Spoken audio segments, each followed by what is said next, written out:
Magandang gabi po sa inyo lahat, mga minamahal na mga kapatid. Salamat po sa pagsubaybay ninyo sa ating programa sa social media, sa ating programa na pinamagatang live stream prayer vigil hosted by yours truly, Pastor Serge Arevalo, dito po sa Chosen United Methodist Church. Ngayon po ay June 10, 2020, Wednesday, sa ganap na alas 8:01 ng gabi. And hopefully we can finish our program up to 8:30 tonight. By the way, mga minamahal na mga kapatid, ang title po ng ating programa ay Live Stream Prayer Vigil. Pero ngayon ay meron tayong kasayahan at gusto kong palitan ng title itong ating pamagat.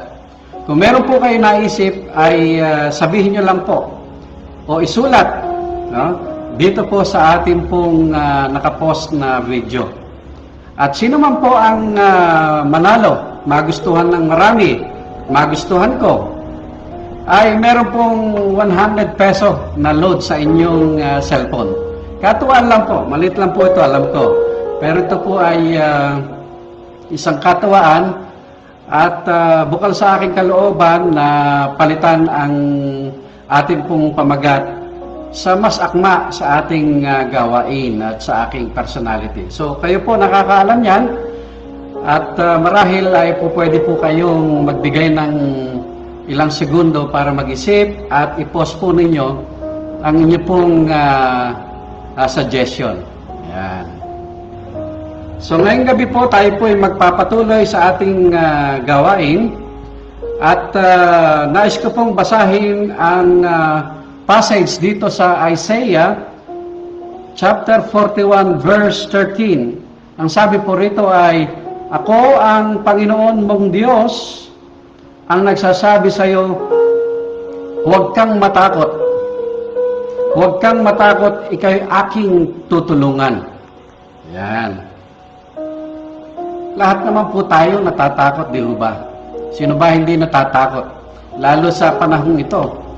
Hindi natin alam, paglabas natin, bumibili lang tayo, ay kumapit na yung COVID-19 virus sa atin. Pag-uwi natin, nagdamay pa tayo ng kasama natin sa ating tahanan. Merong takot. Nung ako'y unang magpunta sa Amerika, ay nandoon ang takot. Actually, yung unang pagsakay ko ng eroplano, ako'y natakot. Sapagkat pagka nandun na sa taas, hindi ko alam kung anong mangyayari, di ba? Nangyari na sa inyo yung ganon? Natakot kayo sa pagsakay sa eroplano? No? Pagkataas-taas. No? Nung pumunta akong una sa Amerika, 15 days ako doon, siguro kung mabibilang ko, around 15 na pagkakataon ako'y nasakay ng eroplano. Dahil po sa aking mga appointments do sa Amerika noon. Merong takot sa akin. Natatakot ako.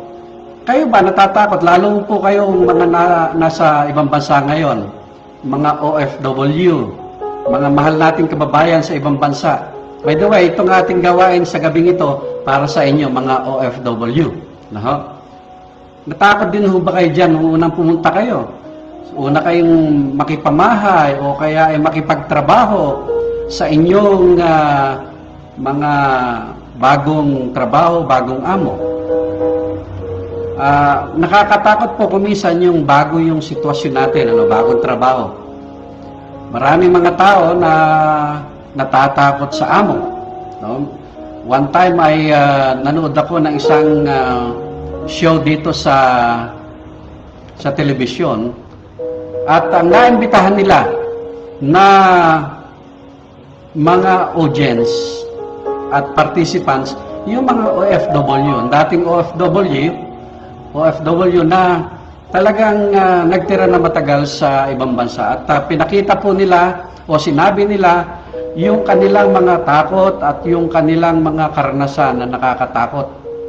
No, andun yung sinaktan sila, nandun yung re-raping sila, nandun yung hindi sila pasusweldoin, nandun yung ikukulong sila, nandoon yung hindi sila pakakainin at marami pang iba.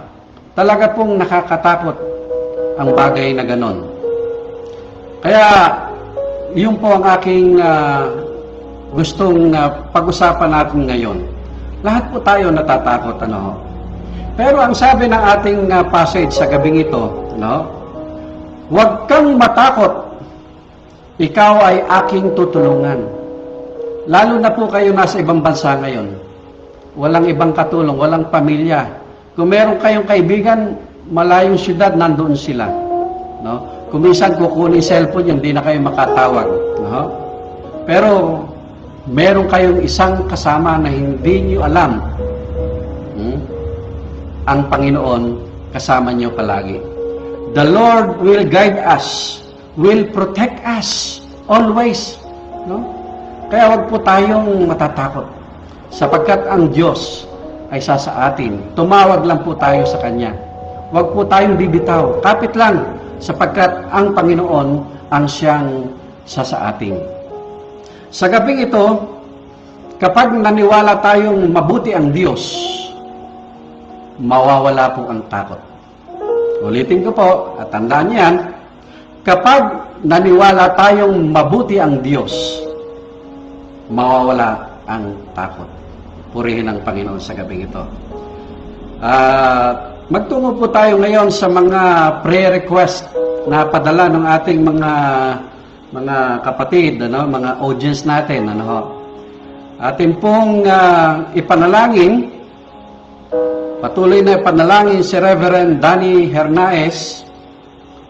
Gayon din ang kagalingan para kay Brother Jim Jenkins na sumasakit daw po yung kanyang tainga. So, nagtungo sila sa doktor kahapon at gusto nilang ipa-check up itong tainga niya. So, nawa ang Diyos ang siyang magpala sa kanya at magpagaling. Ano?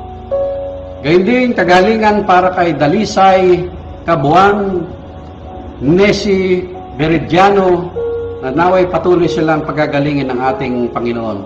Sa mga kapatid naming nasa mga ospital, mga tagapanood nating nasa ospital ngayon, gayon din nasa banig ng karamdaman sa kanilang mga tahanan, saan man kayo naroon ngayon, ang dalangin namin para sa inyo, gumaling kayo ngayon as soon as possible. Maaring kayo nasa ibang bansa ngayon, ang aming dalangin naway ipuin kayo ng Panginoon ang Diyos, ang dakilang manggagamot, pagagalingin ka ng ating Panginoon.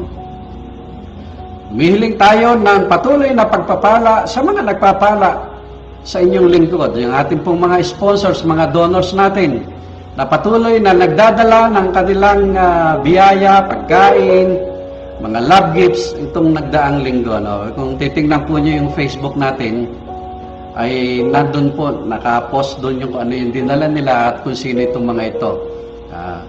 Kaya salamat po sa kanila. Patuloy silang nagpapala sa atin. No? Sa mga hindi po taga rito sa amin sa Balok, Santo Domingo, at kung gusto po ninyong mag-donate sa ating ministeryo, makatulong kayo sa aming misyon. At marahil ay yan ang calling sa inyo. Maaring hindi kayo nakapagmimisyon katulad namin, ngunit pwede kayong makasama namin sa pagmimisyon sa pamagitan ng inyong pananalangin, sa pamagitan ng inyong pagtulong anuman ang mayroon kayo. Humihiling tayo ng proteksyon doon sa ating mga kapatid nasa ibang bansa. No? Si Sister Danica Fernando, nasa Australia siya ngayon. At gayon din ang kanyang mga kapatid, si Dan Erwin at Erdan Christian. Mga frontliners po ito, mga nurses po ito. Ano? Si Sheena Rosena, Christina Tada-Tada, sa Amerika po ito. Si Ate Fe Sagra, Bing Lampot, Juliet and Chris Alcaide, ito po yung mga nurses, mga caregivers sa Amerika. RJ De Guzman, ito po ay nurse sa Dubai. Edgar Sablay, ito po ay nurse sa London. Actually, siya po ay nagkaroon ng COVID-19, pero siya po ngayon ay survivor. Kaya purihin ang Panginoon. Ang pamilya, mga anak po ni Mrs. Angelina Pagba, nandun po sa Houston, Texas.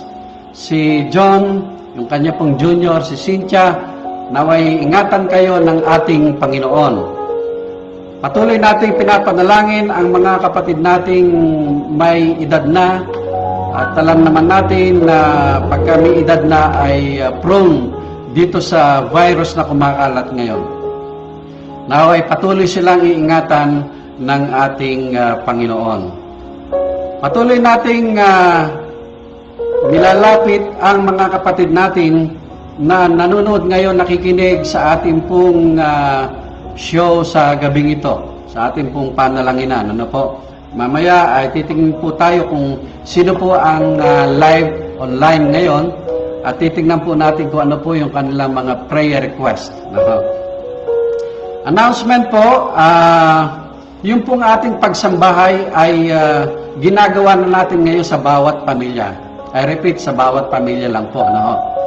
And each family hosts at least 1 hour, either Friday, Saturday, Sunday. Ito nakaraan po ay Sunday lang po. At kung di ako magkakamali, mga 7 pamilya ang pinuntahan po namin at nagdaos po kami ng pagsambahay. Yan. At meron pong 81 na attendance kami. Bata at saka matanda. So, purihin ang Panginoon sapagkat nakikisa po sila. Meron pa rin hindi sumasama sa ganitong pagsambahay, pero they are worshiping the Lord through online worship. So, purihin ang Panginoon, sama sila naroon sa kanilang tahanan, sa kanilang kwarto, sumasabay sa ating online worship, it's okay. Purihin ang Panginoon, sumunod lang po kayo sa panalangin doon, sa panalangin, sa pag-awit, sa pagkakaloob, sa lahat ng ginagawa natin doon sa online liturgy, okay na po yun. Habang tayo po ay naghihintay ng kagalingan ng ating bansa, dahil tayo po ay sinalakay ng COVID-19 pandemic na ito. Now, meron po tayo, patuloy po itong ating regular live stream prayer vigil every Wednesday, alas 8 po ng gabi. Sa mga susunod pong mga araw ay medyo may acts na ho itong ating pagpapalabas nga. Sapagkat tumitingin po ako ng mga software na kung saan para tayong nando sa telebisyon. At makikita po ninyo ang mga prayer request nyo doon sa isang screen. Yan lang ay hindi libre ito, may bayad. Kaya we need your prayers, we need your help in our development dito po sa ating online ministry. Sa June 14 ay araw po ng mga ama. Happy Father's Day po sa lahat ng tatay. Yan. At sana po patuloy kayong pagpalain ng ating Panginoon. Tutungo na po tayo sa mga audience natin. Patuloy po nating ipanalangin ang mga kapatid nating mayroong karamdaman, si Manang Elgin, Manang Linda, at siya ay patuloy silang pagalingin ng ating Panginoon. Isama na rin po natin si Ate Remy Remedios Consunhi. Mga hipag ko po yan. Naway patuloy kayong iingatan ng ating Panginoon. Mamaya po, alam ko maraming mag-online at manunood nitong replay nitong ating panalanginan. Ating pong ipapanalangin, sama sa panalangin kahit na yung mamaya pa lang nila ipopost yung kanilang mga prayer request. Ating pong ipanalangin yung pong mga nasa ibang bansa, sama sila naroon, naway pagpalain sila ng ating Panginoon. Kayo pong mga nasa ibang bansa ngayon, sasama po namin kayo sa panalangin. Samahan niyo po kami. At nawa ang Diyos ang siyang patuloy na sumama sa inyo sa bawat sa atin.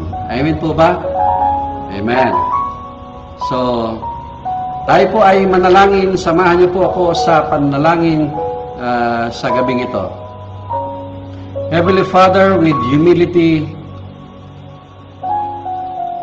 we adore and magnify your name. We praise your power and love to all of us. You are indeed magnificent and a great healer. You bless each one of us even though we are not qualified for your love and grace. Because of your huge love and grace, we feel that we are not qualified to call you Father. Therefore, Lord, this time we humbly kneel and offer our hearts to you. And we confess our sins to you.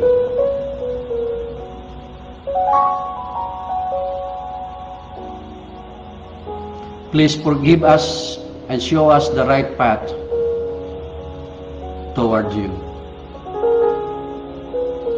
Salamat, Panginoon, sa pagsambahay na ginagawa po namin ngayon sa bawat tahanan. Patuloy mong pagpalain ang mga pamilya. Patuloy mo silang palalakasin sa pananampalataya. Patuloy mo silang sasamahan sa lahat ng pagkakataon. Gayun din, O Diyos, ang mga pagsambahay na nagaganap sa ibang bansa, sa pangunguna ng aming mga OFW, mga kamanggagawa namin sa ibang bansa. Saman sila naroon, sa bansa man sila naroon, O Diyos, Ikaw ang magpala sa kanila.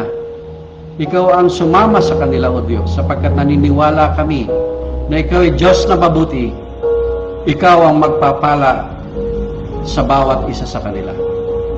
Ikaw ang magpapala sa amin. Ikaw, O Diyos, ang aming inaasahan. O Diyos, aming tinataas sa iyo ang mga naghihirap, mga nakakatanggap ng hamon sa buhay, lalong higit, O Diyos, yung mga kapatid naming OFW. Meron silang mga hamon sa kanilang trabaho, sa kanilang relasyon.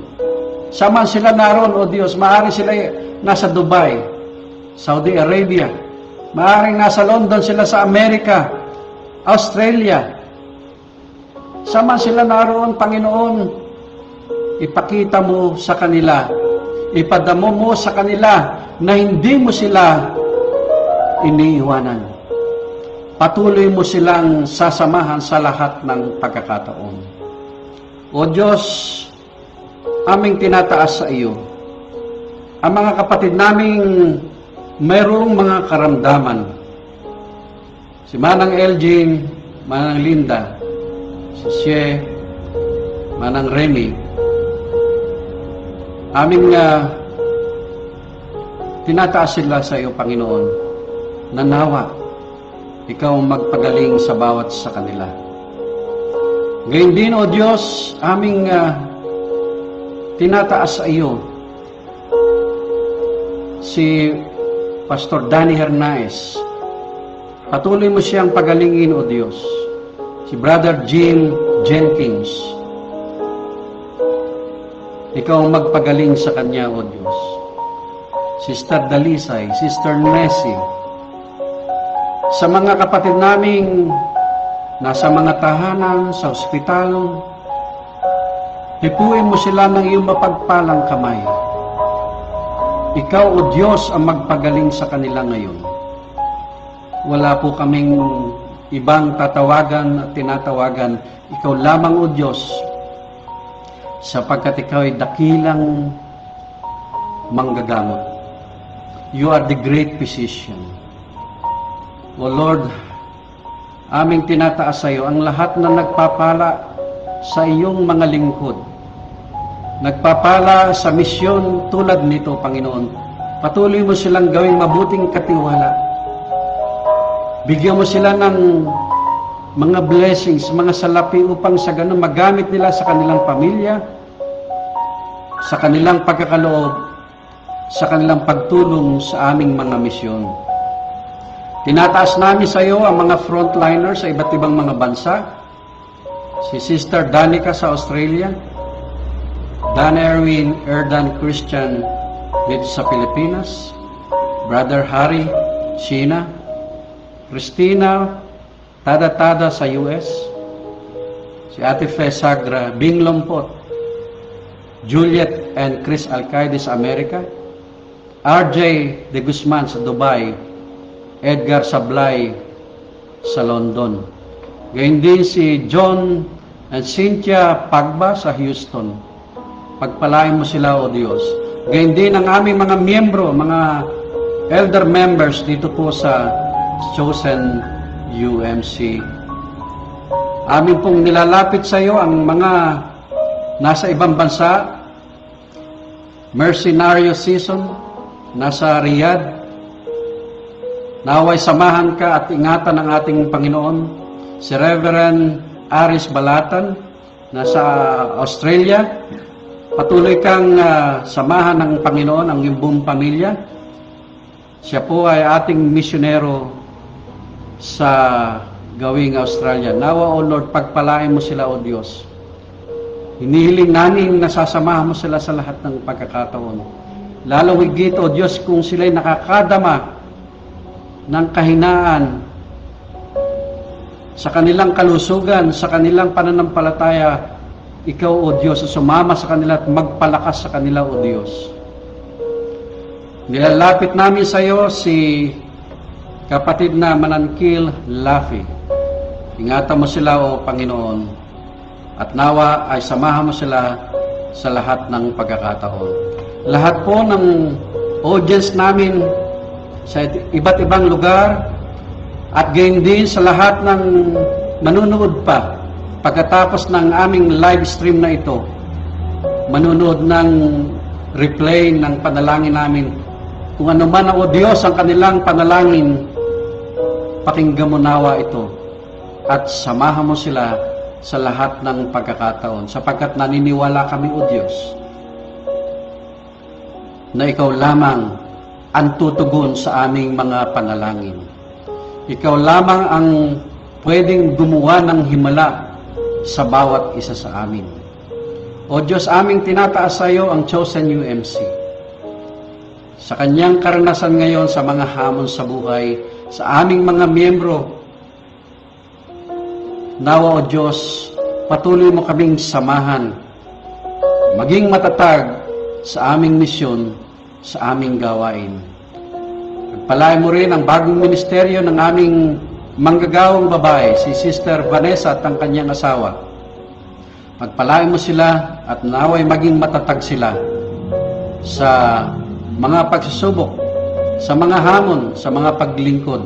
Hindi lamang po dito sa Balok, kundi sa lahat ng lugar kung saan sila tinatawag ng banal na Espiritu. Lord, we lift up to you all this prayer request. In the name of Jesus Christ, we pray. Amen. Mga minamahal na mga kapatid, salamat po sa inyong pakikisama, panunood, pagsama sa aming panalangin. Pagpalain po kayo ng Panginoon sa pangalan ng Ama, ng Anak, at ng Espiritu Santo. Amen. God bless you all.